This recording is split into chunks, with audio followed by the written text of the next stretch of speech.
Welcome back to TMZ Live. So, in the wake of the horrific beating and death of Tyre Nichols, there is a move in Washington, D.C. to finally get some meaningful police reform passed by Congress. There are many obstacles there.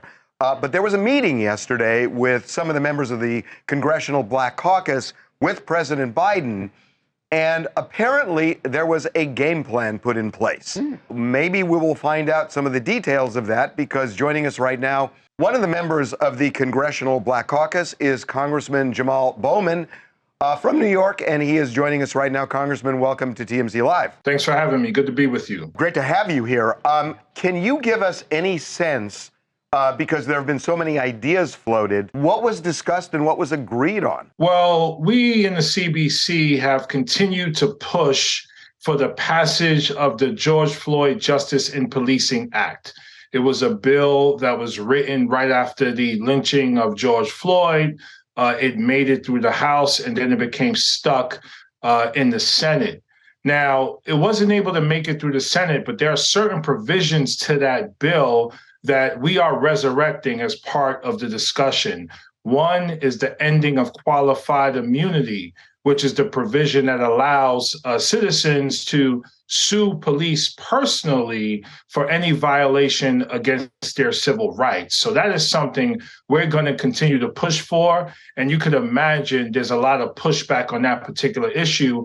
And it's important to remind your viewers that the police unions are very strong. We're talking several 100,000 in numbers, very big lobbying power there. So it's going to be hard to get qualified immunity. But that's one thing we're pushing for. Also pushing for a database so that we can track which police officers are, sued the most or have the most infractions in their record. So one, they can be held accountable. And two, once they're held accountable, they do not move across the country and get a job somewhere else. As you know, this is something that's been going on throughout all of our lives.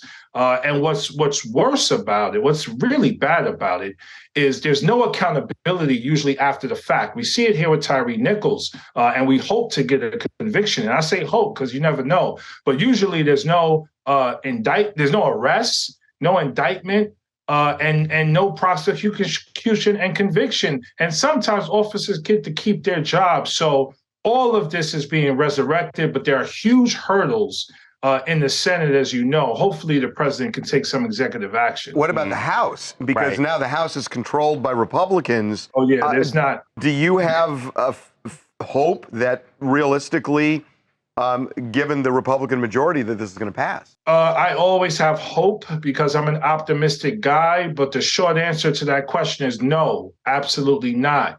Because again, for too long, politics has become about pandering to certain lobbies, and we often pander to the police lobby as opposed to doing the bidding and service of the people who elected us.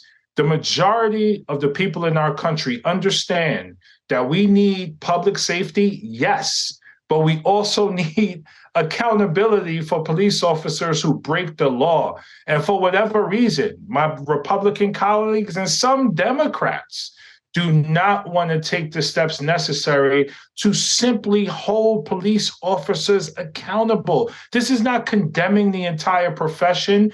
This is not, pushing down on officers who do the right thing.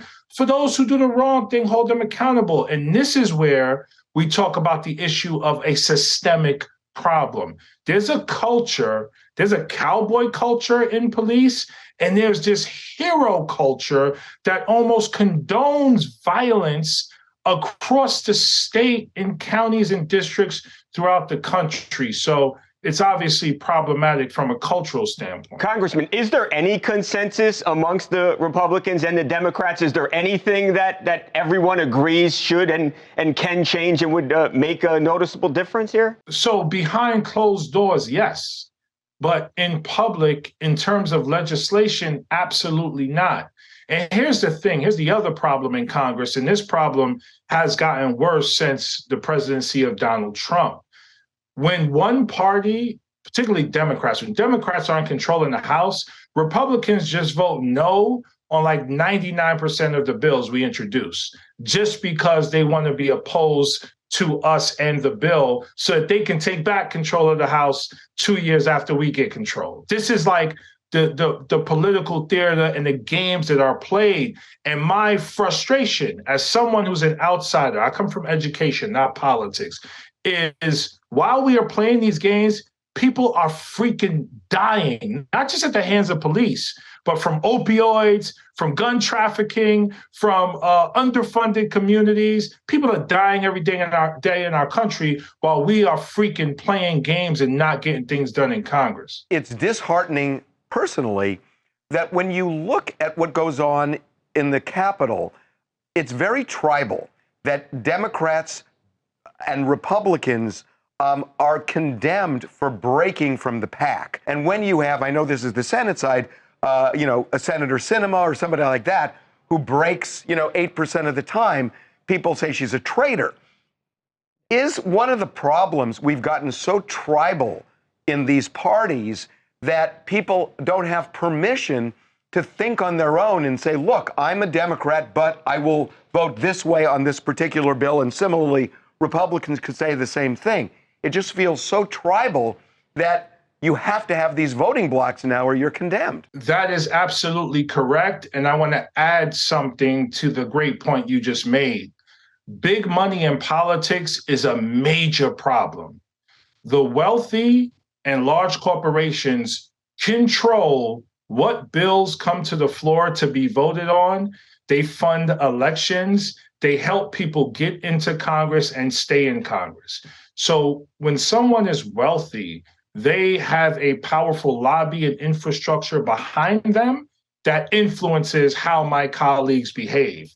I don't take money from corporations or corporate PACs for that simple reason, because I want to be responsive to my constituents, not large corporations. So the tribal nature, the same way we have tribal nature in our capitalism, blood-sucking, bloodthirsty capitalism, winners and losers, is happening in our politics because of big money in politics, which is another major concern that we got to get out of politics to give Congress back to the American people. Yeah. Well, look, cannot thank you enough for the time. I know how busy you are, so thank you so much, Congressman. Thank you for having me. Appreciate it. Thank you Thanks, again. Congressman. Yeah, I got to tell you, I'm just obsessed with this, that it's like you shouldn't be punished for having your own opinion and be able to break from the pack and then come back. And it's just getting worse too, Harvey. It's not that people are not coming close. You should be able to be a Democrat and occasionally vote on the other side if you feel that way, and vice versa. Because you just heard him say Republicans agree behind closed doors, but you can't. It's got to change. You won't win an election.